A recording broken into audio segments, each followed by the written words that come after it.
தமிழ் சினிமாவில் எத்தனை நடிகர்கள் வந்தாலுமே அவங்களில் குறிப்பிடத்தக்க ஒருத்தராக இருக்கவர் தான் நம்ம பாரதிராஜாவோட பையன். அவரோட பேர் மனோஜ்குமார். இவரை பற்றி நிறைய படங்கள் நீங்கள் பார்த்துருப்பீங்க.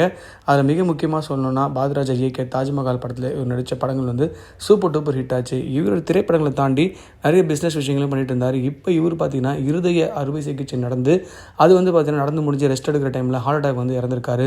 இந்த ஒரு விஷயம் தமிழ் சினிமாவில் இப்போ ஒரு மிகப்பெரிய கலக்கத்தை ஏற்படுத்தியிருக்குது. அது மட்டும் இல்லாமல் தமிழ் சினிமாவில் எத்தனை நடிகர்கள் வந்தாலுமே தன்னோட மகனை நடிக்க வேண்டும் அப்படின்றதுக்காக தாஜ்மஹால் படத்தில் இயக்கி அந்த படம் சூப்பர் டூப்பர் ஹிட் ஆச்சு. இதுக்காக பார்த்தீங்கன்னா நிறைய பேர் போராடியிருக்காங்க.